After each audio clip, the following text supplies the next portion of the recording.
RSSல் பயணத்தை தொடங்கி ஆளுநர் வரை உயர்ந்த CP ராதாகிருஷ்ணன் தற்போது குடியரசு துணைத் தலைவர் வேட்பாளராக அறிவிக்கப்பட்டுள்ளார்.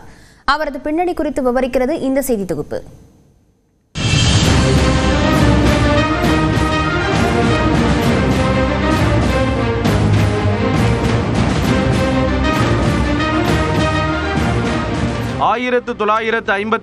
ஆண்டு திருப்பூர் மாவட்டம் சந்திராபுரத்தில் பொன்னுசாமி மற்றும் ஜானகி அம்மாளுக்கு மகனாக பிறந்த ராதாகிருஷ்ணன் ஊர் பெயரையும் தந்தை பெயரையும் முதலெழுத்தாக கொண்டு CP ராதாகிருஷ்ணன் என அழைக்கப்படுகிறார். தனது 16வது வயதில் RSS இயக்கத்தில் சேவகராக சேர்ந்த CP ராதாகிருஷ்ணன் முதலில் ஜனதா கட்சியிலும் பின்னர் பாரதிய ஜனதா கட்சியிலும் தன்னை இணைத்துக் கொண்டார்.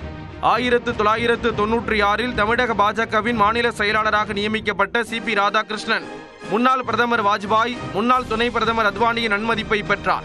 1998ஆம் ஆண்டு அதிமுக பாஜக கூட்டணியில் கோவை மக்களவை தொகுதியில் போட்டியிட்ட CP ராதாகிருஷ்ணன் 1,50,000 வாக்குகள் வித்தியாசத்தில் வெற்றி பெற்று முதல் முறையாக MP ஆனார். நம்பிக்கையில்லா தீர்மானத்தால் வாஜ்பாய் ஆட்சி கலைக்கப்பட்ட நிலையில் அதற்கடுத்த ஆண்டு, அதாவது 1999இல் நடைபெற்ற மக்களவை தேர்தலில் திமுக பாஜக கூட்டணியில் அதே கோயம்புத்தூர் மக்களவை தொகுதியில் களம் கண்ட CP ராதாகிருஷ்ணன் 55,000 வாக்குகள் வித்தியாசத்தில் மீண்டும் வெற்றி பெற்றார். நாடாளுமன்ற உறுப்பினராக இருந்தபோது ஐநா சபையில் உரையாற்றும் வாய்ப்பும் CP ராதாகிருஷ்ணனுக்கு கிட்டியது.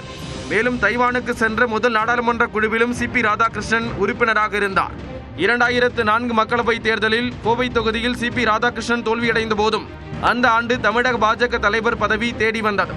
2007ஆம் ஆண்டு வரை தமிழக பாஜக தலைவராக பதவி வகித்த CP ராதாகிருஷ்ணன் கன்னியாகுமரி முதல் சென்னை வரை 93 நாட்களில் 19,000 கிலோமீட்டர் தொலைவிற்கு ரத யாத்திரை மேற்கொண்டார். குறிப்பாக முல்லை பெரியார் அணையை பாதுகாக்க கோரி மதுரையிலிருந்து கம்பம் வரையிலும், பாலாற்றை காக்க கோரி குடியாத்தத்திலிருந்து ஆந்திர மாநிலம் குப்பம் வரையிலும் ரத யாத்திரை சென்றார்.